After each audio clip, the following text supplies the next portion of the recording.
graça de Deus, nós vamos voltar hoje, irmãos, às exposições, né? E hoje eu quero ler com vocês Daniel, capítulo 9, versículo 15. Diz assim, irmãos, a palavra do Senhor. Agora, pois, ó Senhor, nosso Deus, que tiraste o teu povo da terra do Egito com mão poderosa e ganhaste para ti nome, como hoje se vê. Temos pecado, temos procedido impiamente. Eu vou ler de novo, tá? Agora, pois, ó Senhor, nosso Deus, que tiraste o teu povo da terra do Egito com mão poderosa e ganhaste para ti nome, como hoje se vê. Temos pecado, temos procedido impiamente. Vamos orar, meus irmãos, ao Senhor. Ó Deus, estamos retornando, Senhor, a expor, ler, entender, procurar entender este livro tão maravilhoso de Daniel. Nós queremos pedir sua bênção para essa pregação, Senhor. Hoje queremos ouvir a sua voz, queremos entender este versículo. Pedimos que fales conosco, que apliques a sua palavra à nossa alma.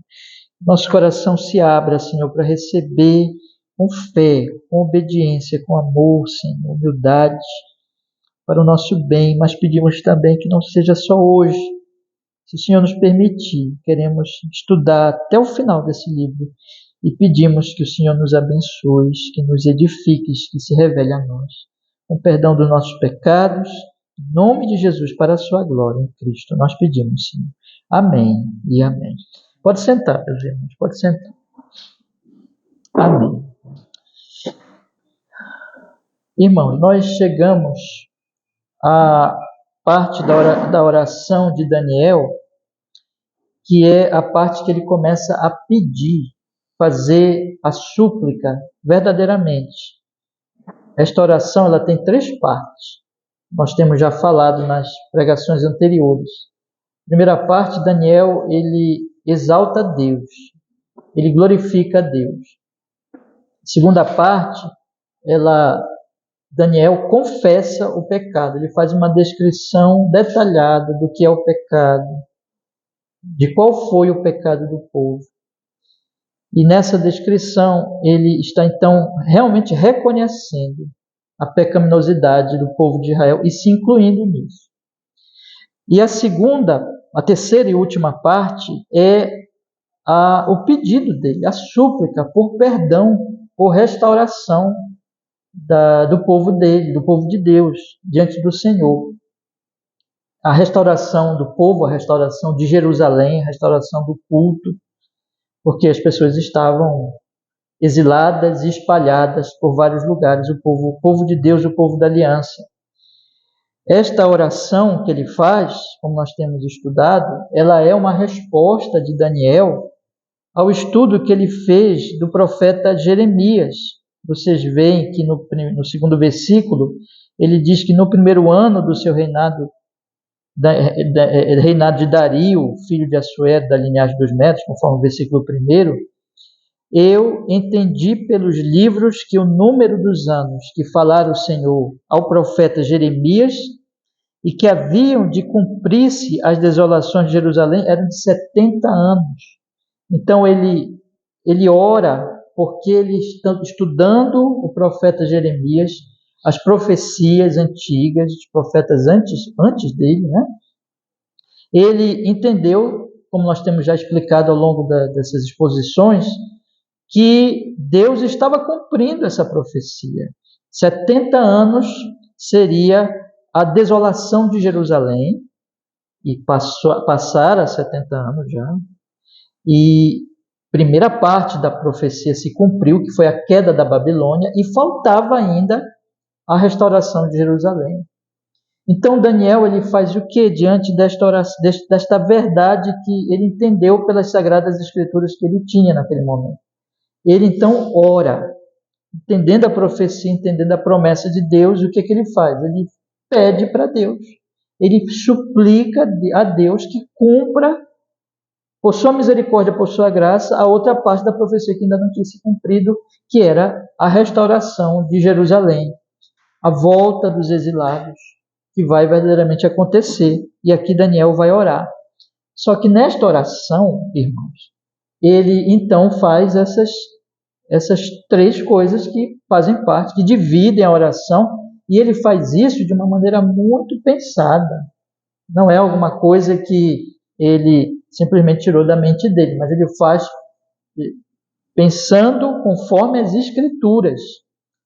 A Escritura despertou nele a oração. Bom, eu vou pedir, já que Deus prometeu, mas toda a oração é baseada no que Deus tem prometido, no que Deus tem falado na aliança. Ele começa a oração dizendo: Deus, ele se humilha diante do Senhor, ele exalta o Senhor e se humilha diante de Deus, dizendo: Senhor, tu és grande, tu és tremendo, tu és aquele que guarda a aliança. Toda essa oração é baseada na promessa que vem da aliança, porque Deus, a Sagrada Escritura mostra, e eu já tenho também destacado isso nessas pregações, que Deus ele sempre faz ele sempre se relaciona com a humanidade por toda a Escritura através de alianças. Então aqui ele está na antiga aliança, a aliança do Sinai, e ele então vai apelar tudo na oração baseado na aliança. Ele exalta a Deus, ele diz que o Senhor é grande, que guarda a aliança, que guarda a misericórdia. E esse guardar da aliança, essa misericórdia é tão importante na petição, conforme nós vamos ver a partir de hoje. E ele então, ele diz que o Senhor ama aos que guardam os seus mandamentos. E aí, depois de exaltar Deus e mostrar e dizer e confessar que Deus guarda a aliança, ele começa a segunda parte confessando o pecado. Você observa, e nós temos estudado isso e tendo procurado destacar, que ele em nenhum momento ele acusa Deus. Irmãos, o povo de Deus estava sofrendo muito. Tinha sofrido muito, muita gente tinha morrido. O cerco de Jerusalém foi gravíssimo.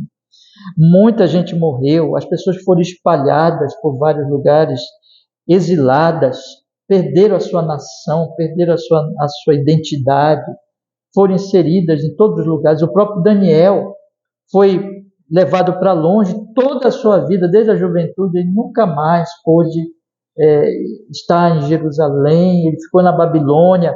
E assim, meus irmãos, nós observamos que, porém, ele em nenhum momento ele acusa Deus de injustiça, muito ao contrário, ele em toda a oração, ele diz que o povo quebrou a aliança, pecou contra Deus, afrontou ao Senhor, se rebelou.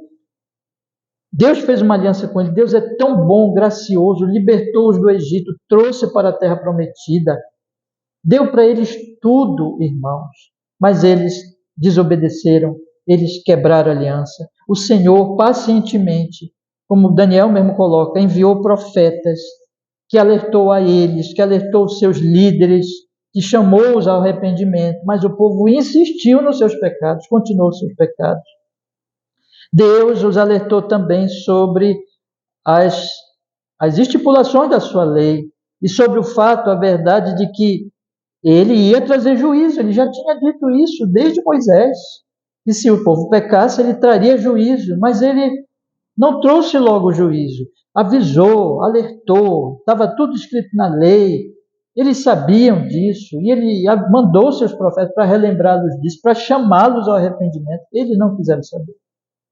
Até que então Daniel diz: então o Senhor vigiou sobre o mal, ou seja, o Senhor, de forma justa, trouxe a maldição da lei, que estava prescrita, que eles sabiam que iria acontecer. Então tudo aquilo aconteceu: o exílio, o sofrimento, o espalhar do povo, a desolação de Jerusalém, a destruição do templo. E aí, meus irmãos, a morte de muitas pessoas, de maneira que Daniel coloca aqui: o Senhor é justo e de nós é a vergonha. Nós estamos envergonhados, todos os povos olham para nós, apontam o dedo e dizem: olha esses judeus espalhados, sem nação, sem identidade, envergonhados. O povo da aliança envergonhado. E assim, meus irmãos, eles estavam. Mas Daniel, na própria oração da confissão, ele diz: nós sabemos que de ti vem a justiça, em nós há a vergonha, mas em ti também existe a misericórdia. Porque Deus também, na sua lei, nas suas promessas, na antiga aliança, não tinha prometido apenas o juízo, mas tinha prometido também que se o povo se arrependesse, se eles se voltassem para Deus, Deus os restauraria de novo. Deus teria misericórdia deles. E assim Daniel confessa o pecado, mas confessa o pecado já se apoiando, defendendo a justiça de Deus, reconhecendo o pecado do povo, mas se apoiando em toda a sua oração de confissão já na misericórdia de Deus, na promessa, na graça, na misericórdia de Deus. Então, ele está orando o tempo todo assim, meus irmãos, até que, então, finalmente, agora, já na confissão ele faz tudo isso, mas agora, finalmente, ele vai realmente pedir. A partir de hoje, portanto, eu quero meditar com vocês, eu peço a sua oração por esses estudos, por você, pelos irmãos que não estão aqui hoje, para que eles também venham ouvir essas pregações. Oremos, irmãos, porque o que nós vamos falar a partir de hoje é muito importante, é muito sério. Porque o que Deus ele vai revelar aqui para nós, irmãos, através dessa petição que Daniel vai fazer, é a base da petição. Aqui no versículo 15, Daniel ele já vai mostrar em que base ele vai pedir isso para Deus. Ele vai pedir a restauração de Jerusalém. E nós vamos observar que esta base, a base da petição dele está exatamente na promessa. A oração o levou o estudo da Bíblia o levou a orar, o estudo da promessa, da aliança, o levou a confessar, e é o estudo da palavra e a meditação na promessa e da aliança que o levará a pedir, a clamar, a suplicar, de maneira que ele não vai aqui suplicar baseado em alguma coisa que, como eu já até usei essa expressão, ele tirou da cabeça dele. Mas ele vai suplicar baseado no que Deus mesmo tem prometido, no que o Senhor tem dito, no que o Senhor tem feito, no que o Senhor tem realizado, e no que o Senhor disse que iria fazer. Qual é a base de Daniel? É isso que nós vamos começar a estudar. Agora, todo esse estudo, todo este ensino, irmãos, aqui, evidentemente que tem uma aplicação tão atual, irmãos, para nós hoje, que vivemos nos nossos dias, que temos, irmãos, também que confessar os nossos pecados, que olhamos para a Jerusalém dos nossos dias, que é a igreja, e a vemos, em muitos sentidos, também desolada, envergonhada diante do mundo, que não somente aqueles judeus, mas não somente aqueles judeus, eles eram apontados pelos outros povos como vergonha, mas a igreja dos nossos dias, irmãos, ela também, muitas vezes, as pessoas olham para nós evangélicos, olham para nós cristãos e dizem, que vergonha, que vergonha. De maneira, irmãos, que nós precisamos, esse texto é tanto alto, porque nós precisamos aplicar isso aos nossos próprios dias e perceber que nós temos muito a confessar, que nós temos muito a nos arrepender dos nossos pecados também, tanto pecados pessoais nossos, como o pecado da nossa igreja aqui, como o pecado das igrejas em geral, de maneira que nós precisamos nos apresentar diante de Deus e pedir, ó Deus, restaura a nossa Jerusalém. Restaura, viva a tua obra, Senhor. Porque algo de muito ruim aconteceu. Algo de desolação, de vergonha na Jerusalém dos nossos dias. De maneira que as pessoas do mundo olham para os cristãos e dizem, vergonha. A glória do Senhor não tem estado presente naqueles, meus irmãos. Essa é a verdade.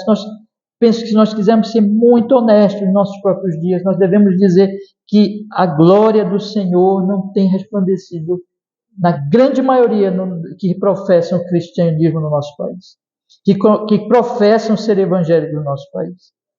De forma que nós precisamos olhar para esse texto e dizer assim, Senhor, tem misericórdia de mim, Senhor. Tem misericórdia da minha vida diante de Ti. Eu quero confessar os meus pecados, eu quero me arrepender. Tem misericórdia da minha igreja, tem misericórdia das igrejas. Senhor, restaura a Tua obra. Porque, meus irmãos, tudo que nós temos falado aqui, tudo que nós temos dito aqui, se trata exatamente da glória de Deus. E da glória de Deus, conforme eu vou procurar mostrar hoje para vocês, da glória de Deus manifesta através da igreja. Você lembra que o Senhor Jesus Cristo disse? Jesus Cristo disse, vocês são sal da terra, vocês são a luz do mundo. Mas se o sal não salgar, para nada mais presta a não ser para ser jogado e ser pisado pelos homens. Mas ele disse: sejam sal, sejam luz. Resplandeça a vossa luz diante dos homens, para que os homens vejam as vossas boas obras. O que é que eles vão fazer então? E eles glorifiquem, olha, ao Pai que está nos céus. A grande obra de Deus, irmãos, a grande obra de Deus na vida da igreja e através da igreja é a glória do seu nome. É a glória do seu nome que está em jogo. E quando nós começamos a entender isso, nós percebemos a gravidade dos nossos próprios pecados pessoais, a gravidade dos pecados da nossa igreja, a gravidade dos pecados das igrejas, irmãos. Porque isso tem a ver com a glória de Deus. Isso tem a ver com a honra ao santo nome de Deus. Nós vamos perceber no estudo desta parte das Escrituras como Daniel ele vai apelar para Deus, para a honra, para a glória do nome de Deus. E aqui, irmãos, então, é que está, eu já estou até dizendo nessa introdução, é que está verdadeiramente a base sobre a qual ele ora, ele suplica, ele clama ao Senhor. É a glória de Deus que está em jogo. É a glória de Deus diante dos povos que está em jogo. E ele então ora baseado nisso. Nós temos então esse versículo 15 é como uma espécie de introdução à terceira parte, em que ele apresenta aqui, na verdade, as duas bases da oração dele.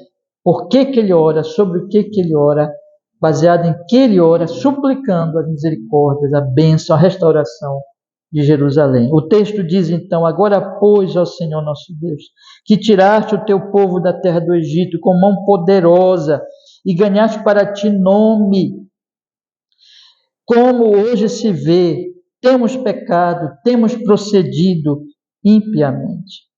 Vamos olhar esse texto, meus irmãos. O texto, ele apresenta para nós aqui algumas verdades que eu quero passar a destacar agora para vocês. Em primeiro lugar, irmãos, veja, quando nós pensamos e nós dizemos sobre que base Daniel ele está orando pela restauração de Jerusalém, a primeira coisa que nós temos que dizer imediatamente, ainda que essa verdade apareça no final do versículo, mas esse final, ele está apresentando o contraste entre o que o Senhor tem feito, o que o Senhor tem operado e como o povo tem reagido. Porque observe o que ele diz, acompanhe comigo aqui a forma como o texto se apresenta para nós. Ele diz assim: agora, pois, ó Senhor nosso Deus, que tiraste. Vamos olhar para os verbos, né? É sempre bom olhar para os verbos. Ele está falando das ações de Deus. Agora, pois, ó Senhor nosso Deus, que tiraste o teu povo da terra do Egito com mão poderosa. Tiraste com mão poderosa. E ganhaste para ti nome, como hoje se vê.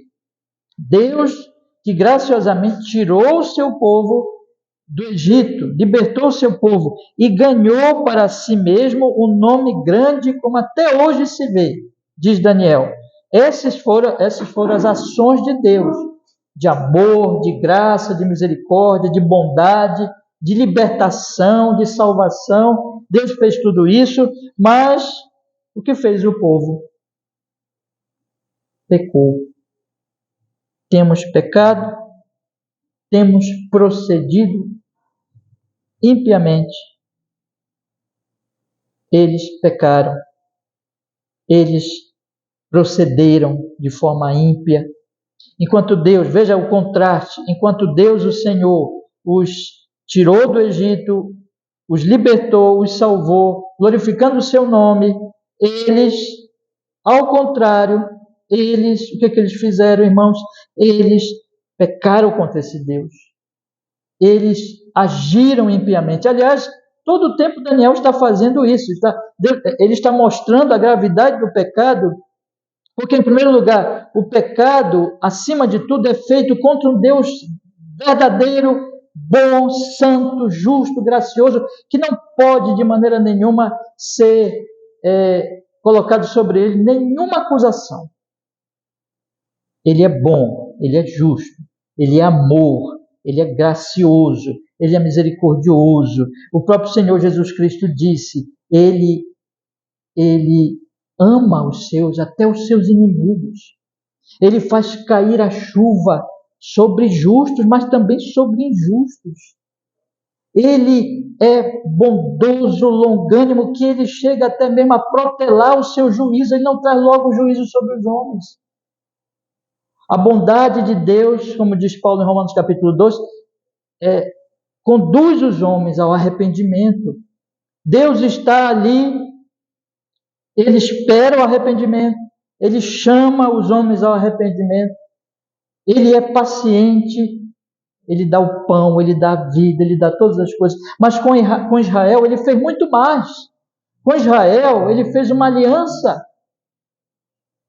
Ele fez uma aliança lá em Abraão e Ele honrou essa aliança de maneira que quando o povo estava lá gemendo debaixo da escravidão do Egito, da terrível escravidão do Egito, e eles gemeram, eles clamaram, Deus ouviu o gemido deles, Deus se lembrou da aliança e Deus enviou Moisés.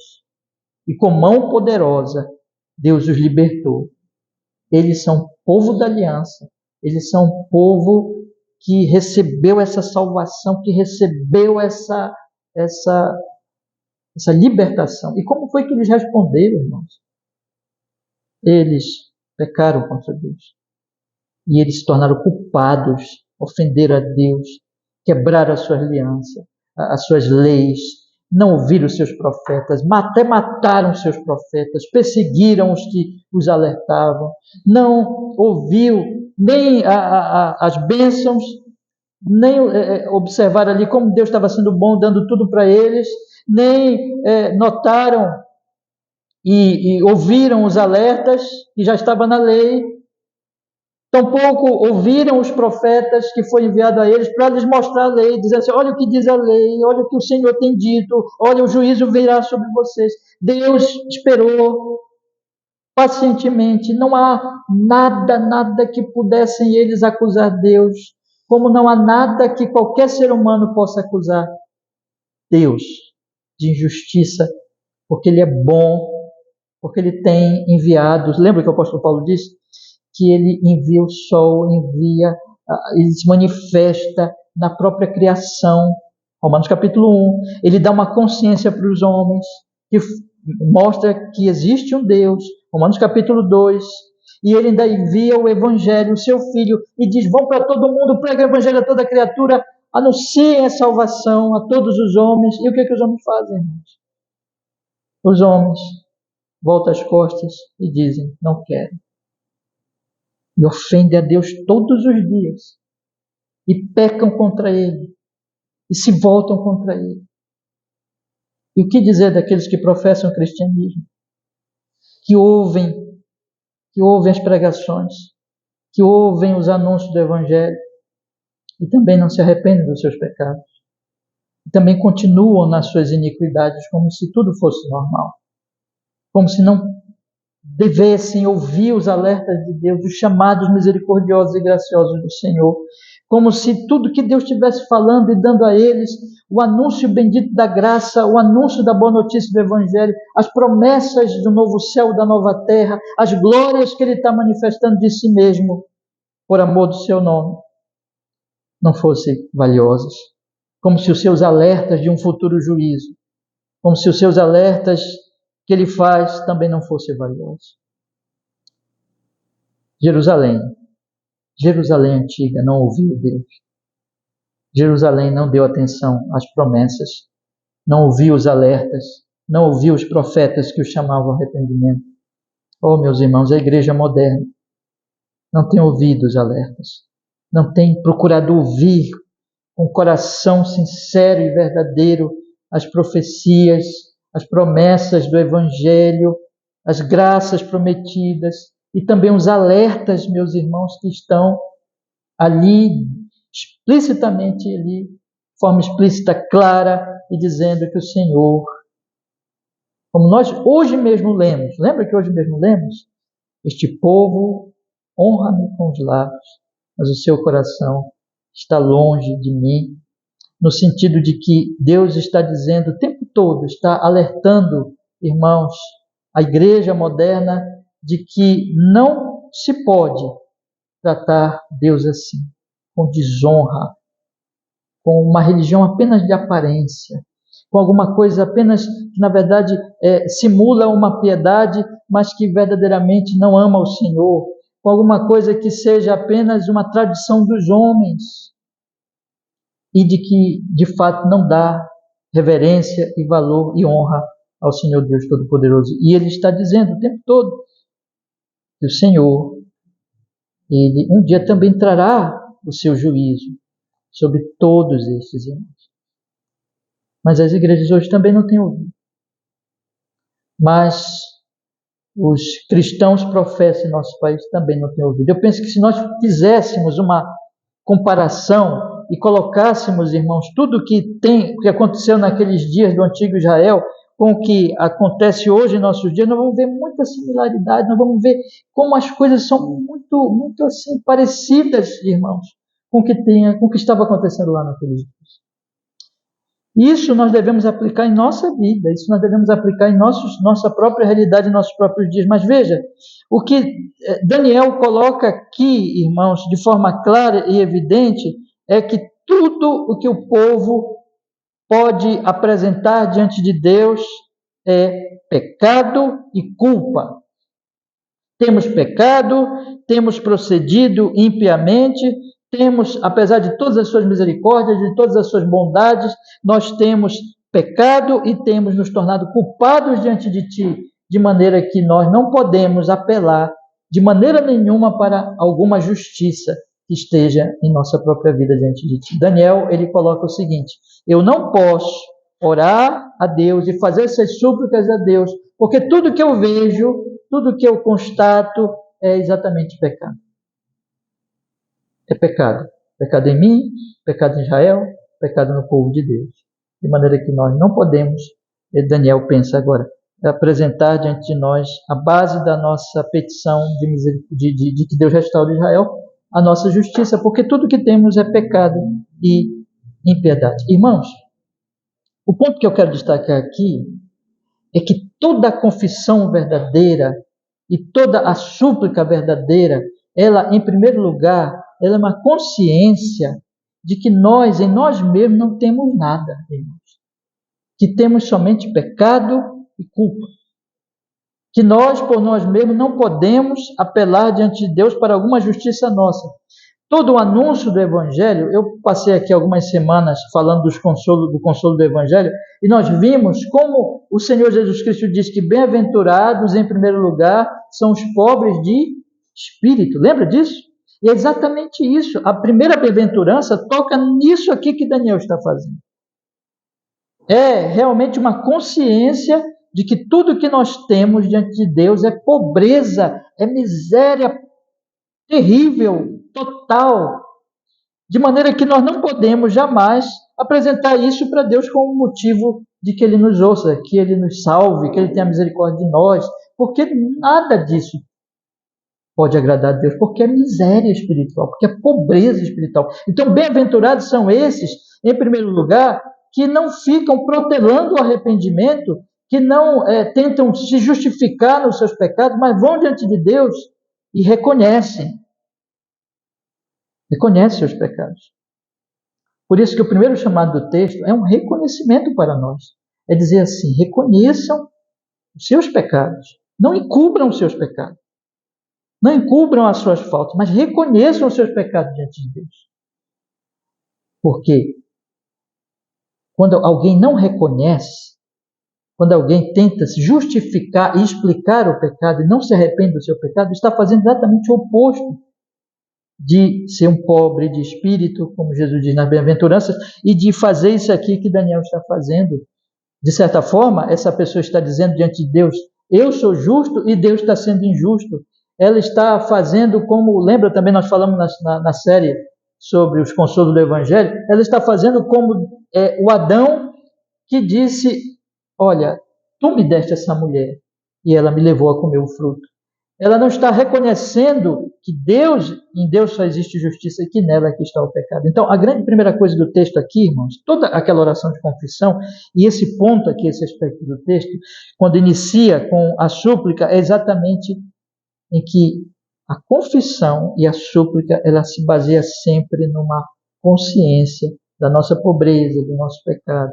Isso começa com a conversão inicial, mas isso prossegue para toda a vida, porque nós cristãos somos falhos, somos pecadores, temos que reconhecer os nossos pecados, mesmo aqueles que já são crentes em Cristo, eles precisam continuamente chorar por seus pecados, eles precisam reconhecer a sua pobreza, o seu pecado que ainda está ali, muitas vezes encoberto, e eles têm que continuar confessando, se arrependendo. Esse é o processo, irmãos, de santificação. Confissão, bem-aventurados os que pobres de espírito, porque deles é o reino dos céus, e aí bem-aventurados os que choram, porque serão consolados. As duas primeiras bem-aventuranças, confissão, reconhecimento e choro pelo pecado e consolo do perdão e da restauração. E é isso que Daniel está fazendo aqui. O que eu gostaria de fazer vocês pensarem é exatamente nós aplicarmos na nossa realidade moderna, nas igrejas, na nossa igreja e na nossa vida pessoal. Que o texto ele nos chama para nós olharmos e percebermos a nossa Jerusalém desolada por causa dos pecados das igrejas, os pecados da nossa igreja e os nossos pecados pessoais. Nós precisamos, meus irmãos, confessar os nossos pecados e nos arrepender dos nossos pecados. Nós precisamos, se é que somos bem-aventurados. Porque bem-aventurados são os que são pobres de espírito, confessam seus pecados, choram por seus pecados, então são o quê? Consolados. Não existe nenhuma base para nós apresentarmos diante de Deus que seja justiça própria. Nada, zero. Sempre a aproximação de Deus, de confissão, é uma confissão mesmo. É um reconhecimento que Daniel está fazendo todo o tempo no texto. E aqui, quando ele começa a pedir, ele volta a dizer: temos pecado. Mas graças a Deus, irmão, não para aqui. Se eu ficar só nessa parte da pregação, eu nem viria pregar hoje, com toda sinceridade, porque nós temos. O que é o Evangelho? A boa notícia, é o consolo. É o consolo. E Daniel, então, ele mostra o seguinte: em primeiro lugar, eu não tenho nenhuma base para orar que esteja em mim mesmo, que esteja na minha justiça. Onde ele vai encontrar base? E aqui ele fala duas coisas que eu quero destacar para vocês. Para que ele possa pedir isso para Deus, e como eu já disse na introdução, nós vamos observar que ele vai desenvolver isso por toda a petição. Próximas palavras dele nos próximos versículos. Mas em primeiro lugar, veja o que ele diz. Olhe para o texto, irmãos. Ele diz assim: agora, pois, ó Senhor nosso Deus, que tiraste o teu povo da terra do Egito com mão poderosa. Observe que no início da petição, ele lembra de algo que Deus fez. Algo que Deus operou no passado. E o que foi que Deus operou no passado? A salvação de Israel do Egito. Irmãos, a salvação de Israel do Egito foi algo tão marcante, continua sendo algo tão marcante para nós hoje, nos tempos também da Nova Aliança. Porque, irmãos, essa salvação, ela é uma demonstração de que Deus, ele faz uma aliança com um certo povo e de que essa aliança, ela, na verdade, ela não está de nenhuma maneira baseada em alguma coisa nesse próprio povo, no povo em si, porque não tem nada nas pessoas, não tem nada no ser humano em que Deus possa olhar assim e dizer: esse aqui merece que eu faça aliança com ele. Não, não. É graça, é misericórdia, é bondade de Deus, é amor de Deus. Então Deus faz uma aliança. Deus escolheu um homem lá em Ur dos Caldeus e disse assim: sai da tua terra, da tua parentela e vai para uma terra que te mostrarei. Em ti serão benditas todas as famílias da terra. Eu vou te dar um grande povo, uma grande nação. Eu vou te dar terra, eu vou te abençoar. E Deus prometeu isso. E através daquele homem, Deus começou ali a fazer crescer, aparecer, um povo dele, uma nação dele. E Deus fez uma aliança com aquelas pessoas. E Deus, então, estabeleceu ali de forma mais, digamos assim, em termos de estipulações e mandamentos, de forma mais clara, ele fez uma outra aliança, que é a aliança do Sinai, com Moisés, e ele fez essa aliança, e ele está aliançado com eles, e tudo isso é graça. Tudo isso é graça.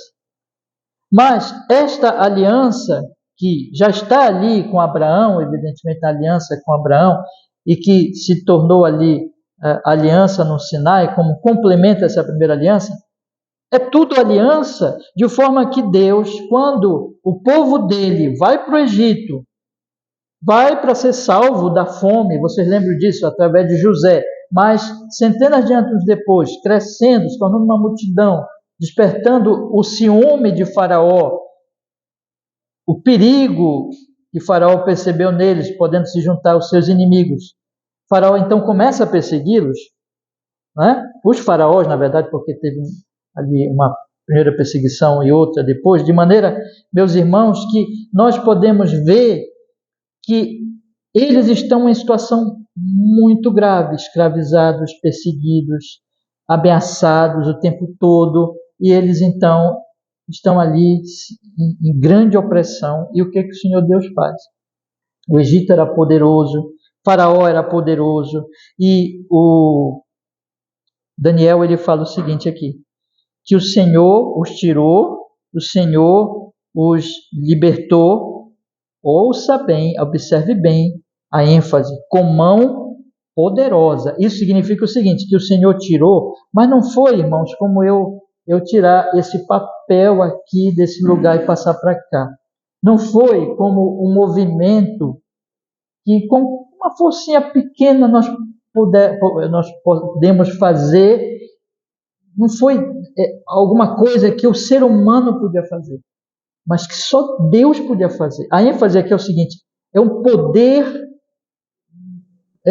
divino, é um braço divino. Deus não tem braço, Deus não tem mão, Deus é espírito. Mas essas expressões bíblicas é para dizer assim, veja, é um poder divino, é alguma coisa que só Deus poderia fazer, de maneira que Deus fez, porque Ele é Deus, e porque Ele está em aliança com aquelas pessoas, e porque Ele ama aquelas pessoas, então Ele tira aquelas pessoas do Egito, Ele liberta com a sua mão poderosa, Ele salva, porque essa é a mensagem de toda a Bíblia, só o Senhor salva. Lembra de Jonas na barriga do peixe? Só o Senhor salva, só Deus salva. Só Ele tem esse braço forte, só Ele tem essa mão poderosa, só Ele tem esse poder. E quando chega lá no Novo Testamento, vocês lembram que o apóstolo Paulo fala do Evangelho? Porque o Evangelho é o poder de quem? De Deus, é o poder de Deus, é a dinamite de Deus. É algo que só Deus pode fazer, de forma, meus irmãos, que é isso que Daniel está lembrando aqui. Deus, Senhor, Tu salvaste o Teu povo, porque Tu estavas em aliança com ele, porque Tu és fiel à sua aliança que fizeste com esse povo, e porque só Tu podias salvá-lo com a Tua mão poderosa. Mas olha que coisa maravilhosa. Daniel, ele está orando o tempo todo baseando-se em Jeremias. Ele tinha lido Jeremias, ele tinha visto a profecia dos 70 anos em Jeremias, e ele está orando o tempo todo em Jeremias. Vocês querem ver uma coisa? Olha, abre comigo Jeremias, capítulo 16, versículo 14 e 15. Bora ler o texto aí, irmãos. Jeremias, capítulo 16,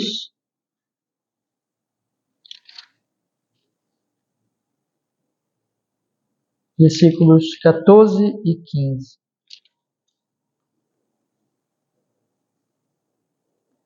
Ele diz assim, olha. Jeremias capítulo 16, versos 14 e 15. Diz assim a Escritura: portanto, eis que dias vêm, diz o Senhor, em que nunca mais se dirá, vive o Senhor, que fez subir os filhos de Israel da terra do Egito. Olha só o que Deus está dizendo aqui através de Jeremias. Olha, vai chegar os dias em que nunca mais vai se dizer isso sobre o Egito. Aí ele continua. Não vai se dizer isso, vive o Senhor que libertou o seu povo do Egito, mas vai mudar. Olha o que vai se dizer nesses dias vindouros. Versículo 15. Mas se dirá assim, olha só o que vai se dizer, irmãos. Vive o Senhor que fez subir os filhos de Israel da terra do norte e de todas as terras para onde os tinha lançado, porque eu os farei voltar à sua terra, a qual deu a seus pais. Você está entendendo isso? É promessa de Deus que não vai se falar mais da libertação do Egito, mas vai se falar da libertação da onde? Da Babilônia, da Pérsia. O exílio babilônico vai encerrar e Deus vai trazer com sua mão forte, com a sua mão poderosa, os exilados para Jerusalém e vai restaurar Jerusalém. E isso que Daniel está lembrando agora, irmãos. Daniel está dizendo assim, Senhor, assim como o Senhor, com a sua mão forte, com a sua mão poderosa, sendo fiel à sua aliança, o Senhor libertou o povo lá do Egito, assim agora o Senhor liberte o seu povo desse exílio babilônico, dessa vergonha, Senhor, baseando-se na tua aliança, na tua promessa, na tua misericórdia, na tua bondade, na tua graça e no teu braço forte. Porque só tu podes fazer isso. Só tu podes operar essa libertação. Meus irmãos, isso é um incentivo para nós orarmos por nós hoje em relação aos nossos pecados. Você se sente fraco, você sente os seus pecados, você sente a sua fraqueza. Você olha para os cristãos e vê fraqueza e pecados neles. Você olha para as igrejas em geral e vê pecados. Você consegue perceber a Jerusalém desolada, o nome de Deus sendo afrontado, envergonhado por aqueles que professam o santo nome do Senhor. Então o texto está dizendo para nós, ore, vá a Deus e lembre do que Ele fez lá no Egito. E diga, Senhor, o Senhor fez lá no Egito. Senhor, o Senhor fez lá na Babilônia. Senhor, o Senhor fez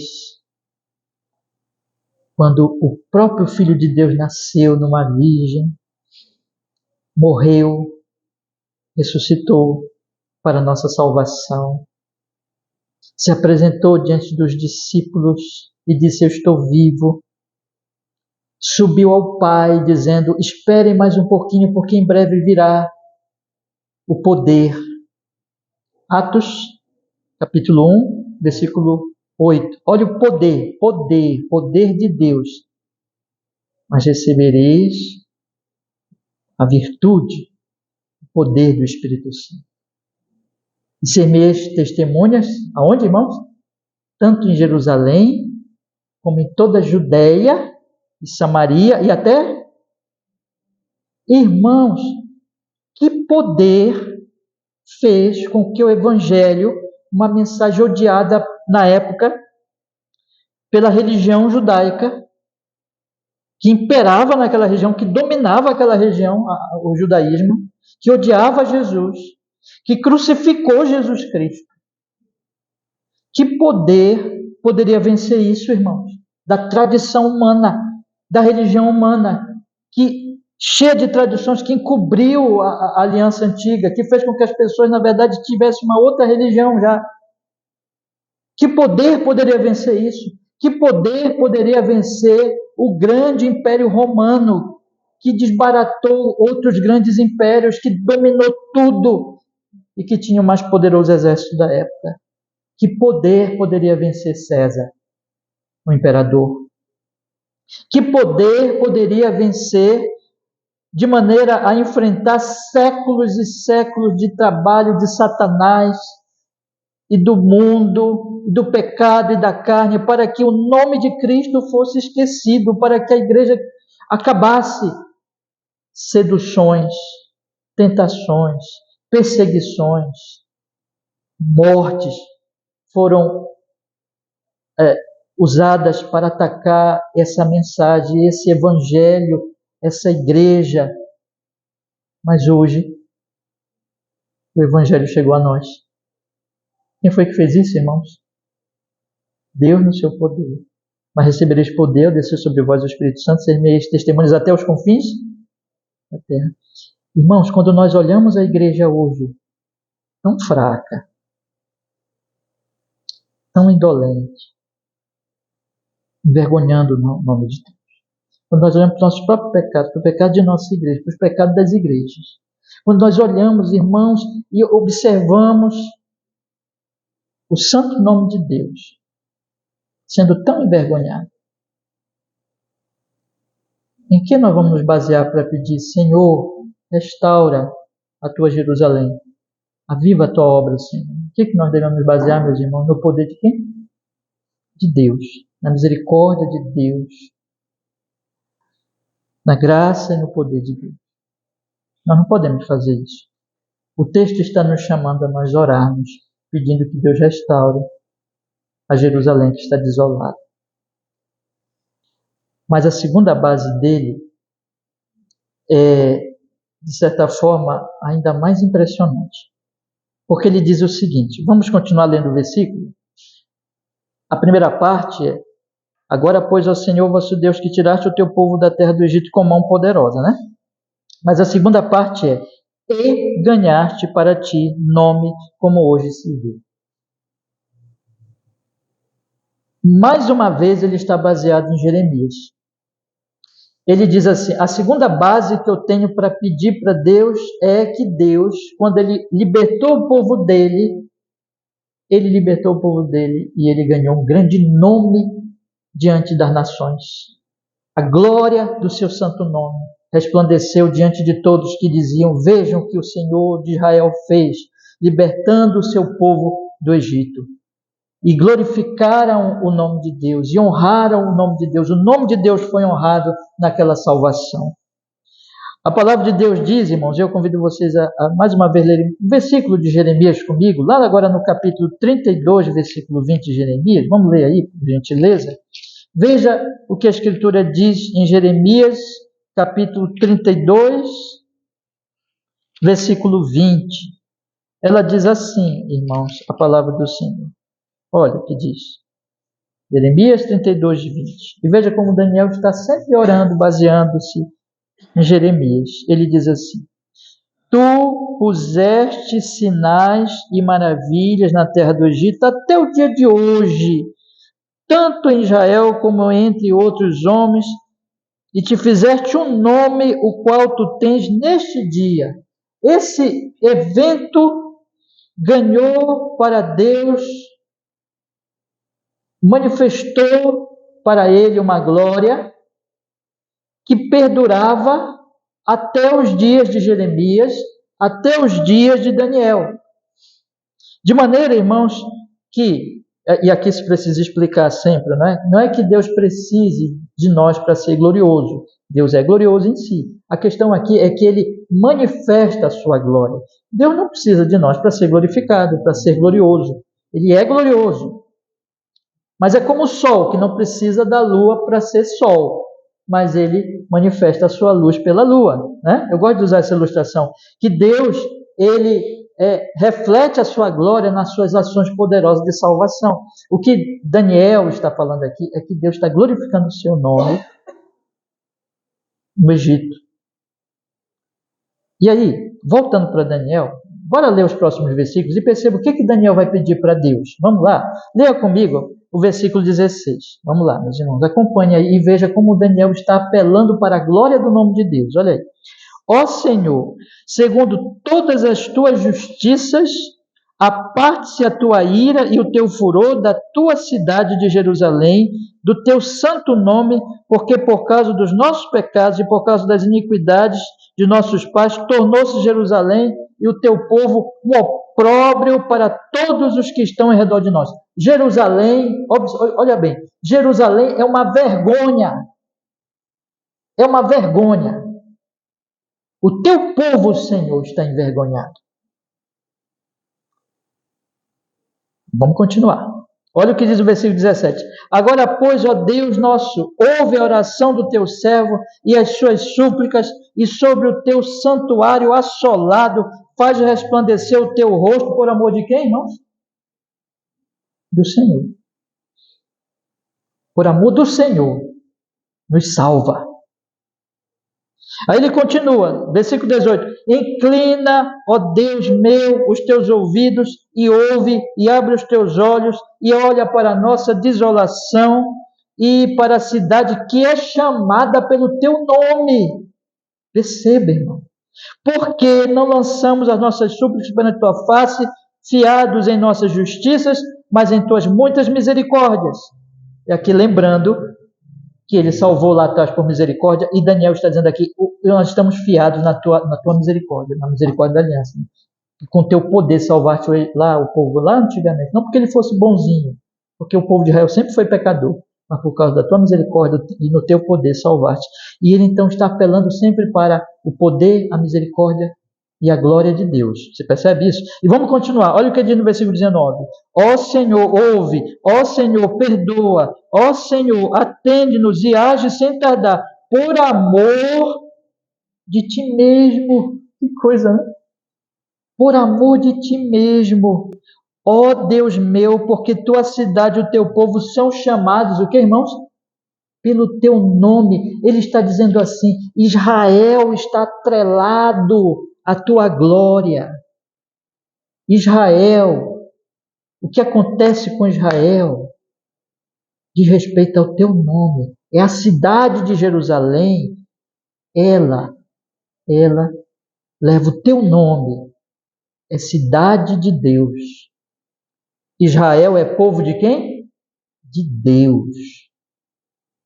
O teu povo está sendo envergonhado. Isso quer dizer que o teu nome está sendo desonrado. Irmãos, ele está dizendo ao Senhor, para a glória do teu nome, restaura Jerusalém, restaura Israel, restaura o teu povo, porque esse é o povo de Deus, essa é a cidade de Deus. É a mesma coisa que se aplica, irmãos. Como é que você é chamado? Como é que eu sou chamado? Cristão. Pessoal, que coisa linda esse nome. Pare para pensar na coisa linda que é ser chamado cristão. Da onde vem cristão? Da onde vem cristianismo? Vem da onde? De Cristo. Que nome! O nome dele está atrelado a nós.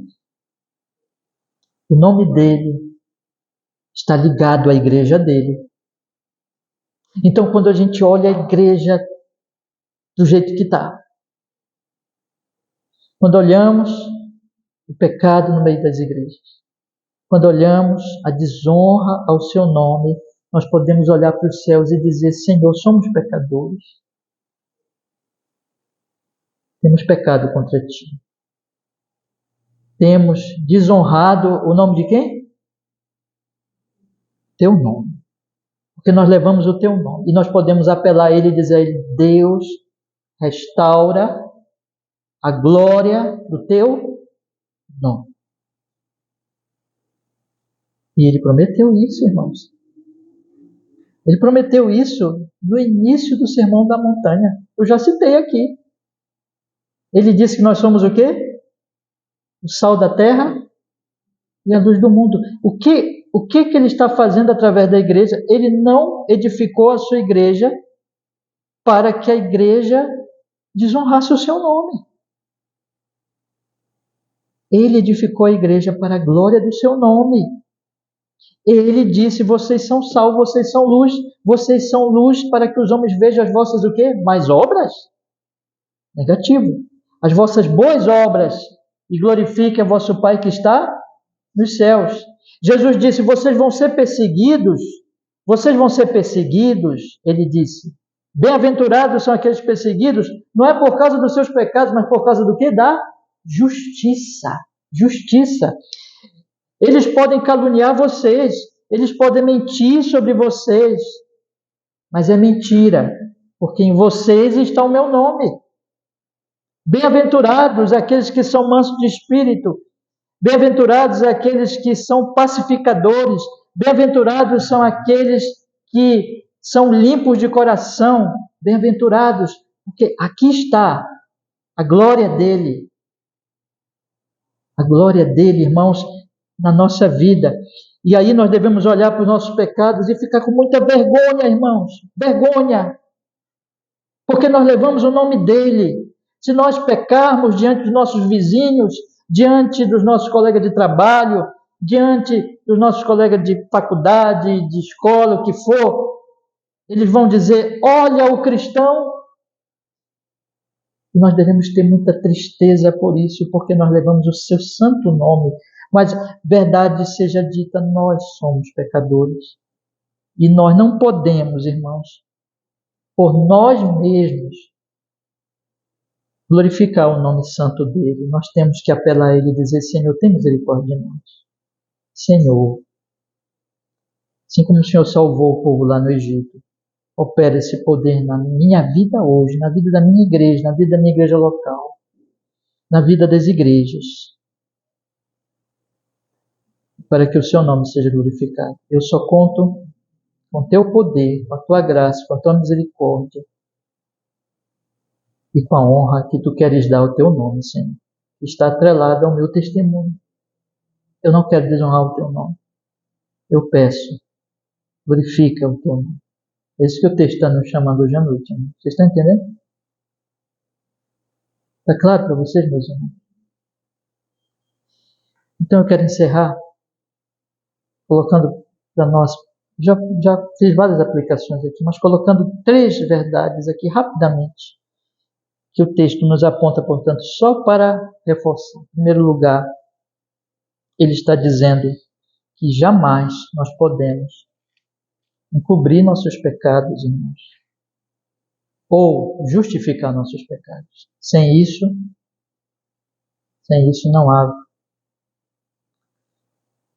não há perdão. Sem isso, na verdade nós podemos dizer que quem não se arrepende, quem não confessa, nem cristão é. Quem não reconhece a pobreza do Espírito, nem bem-aventurado é. Portanto, é um reconhecimento do nosso pecado. Nós temos que confessar, nós temos que nos arrepender. Esse é o grande primeiro chamado do texto. E nós temos que ir a ele, portanto, apresentando, confessando, pedindo perdão dos nossos pecados, pecado de nossa igreja. Lembra que Daniel sempre orava, nós pecamos, nós temos que orar por nossa igreja, nós temos que orar por nós cristãos, de todos os lugares, e confessar, temos pecado, Senhor, contra ti, perdoa os nossos pecados. Em segundo lugar, nós temos que ir a ele e pedir, Senhor, tu que salvaste no Egito, tu que salvaste da Babilônia, tu que fizeste com que o poder do Espírito Santo espalhasse a tua igreja por todos os lugares, pelo teu poder, Senhor, nós pedimos, opera um avivamento nos nossos dias, opera uma grande obra do Evangelho no nosso coração, no coração de nossa igreja local e no coração das igrejas. Nós temos que orar pelo poder de Deus, irmãos. Nós temos que orar apelando também junto a isso na sua misericórdia, porque tudo depende da aliança, tudo depende da misericórdia, da graça dele. Nós não temos nada em nós mesmos. Pedir, Senhor, tem misericórdia de nós, opera em nós essa obra, Senhor. Temos que orar por nossos irmãos, temos que orar por nós, temos que orar pelos cristãos de outras igrejas, temos que pedir, Deus, perdoa, e Deus, aviva a tua obra.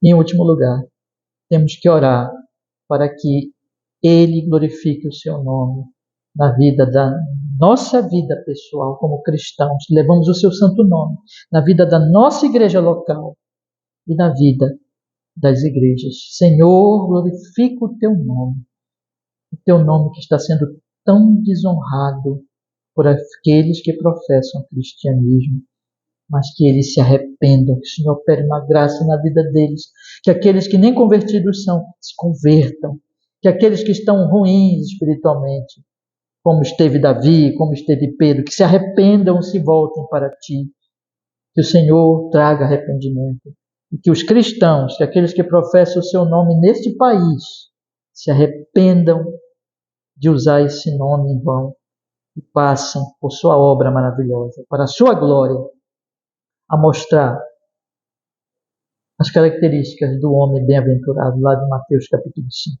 Para a glória, para que os homens vejam as nossas boas obras e que glorifique ao Pai que está no céu. Deus nos ajude, irmão. Deus nos abençoe e a nossa congregação e as demais igrejas. Ele faça isso hoje. Vamos orar? Vamos pedir isso para Ele nesse momento? Vamos orar. Senhor, nós estamos aqui diante de um texto desse, Senhor, tão sério, tão surpreendente, suplicando por sua grande misericórdia e graça, que o Senhor faça isso, Senhor, sobre nós, sobre a minha vida, a vida de meus irmãos que estão aqui, sobre a vida de nossa congregação, sobre a vida das igrejas do nosso país e das outras nações. Pedimos, Senhor, perdoa nossos pecados. Confessamos, Senhor, diante de Ti nesta noite os nossos pecados, os pecados de nossa igreja, os pecados das igrejas. Não temos justiça a Te apresentar, mas precisamos nos arrepender. E pedimos, Senhor Deus, que assim como o Senhor salvou no passado, por Sua misericórdia, por Sua mão poderosa, conforme a aliança, o Senhor faça isso hoje. Senhor, nos dá vitória sobre os nossos pecados. Senhor, dá vitória à nossa igreja sobre os seus pecados. Senhor, dá vitória e restaura a Jerusalém que está desolada, as igrejas que estão afastadas de Ti, que haja avivamento, que haja igrejas que Te amem verdadeiramente, pastores fiéis, que preguem o Evangelho, Senhor, e que Cristo seja glorificado. Senhor, nós oramos também para que o Seu santo nome, que está ligado a nós que usamos o nome de cristãos, seja glorificado na nossa vida, Senhor. Senhor, que por obra da Sua graça, nós não venhamos envergonhar o Seu nome nas nossas profissões, na nossa vida familiar, na nossa vizinhança, no nosso trabalho, nos nossos lazeres, em tudo que fazemos, mas ao contrário, que nós, nossa igreja, as igrejas, que o Senhor opere a glória do Seu nome nesses dias difíceis, Senhor. Aviva a Sua obra, Senhor, e que o santo nome de Deus seja glorificado nas pessoas que não frequentam, para as pessoas que não frequentam igrejas, de maneira que elas olhem para as igrejas, olhem para os cristãos e digam: que povo cheio de boas obras, que ama a Deus, cheio de paz, de santidade, de justiça, de alegria verdadeira, de amor, cheio de mansidão. Faz essa obra, Senhor, em nós e através de nós. Nós estamos aqui hoje orando para que o Seu santo nome, Senhor Deus, seja glorificado na obra do Seu Espírito em Cristo Jesus, na vida da Sua igreja. Em nome de Jesus, faz isso em nossos dias, a começar de nós. Em nome de Jesus oramos. Na nossa querida igreja, que assim seja. Amém e amém. Deus nos abençoe. Seja assim, meus irmãos. E vamos continuar orando, meus irmãos. Chamo vocês para esta oração. Vamos ler, meus irmãos, o texto da nossa confissão de fé que nós temos aqui diante de nós hoje à noite. O ponto de número 10. Vamos ler esse texto.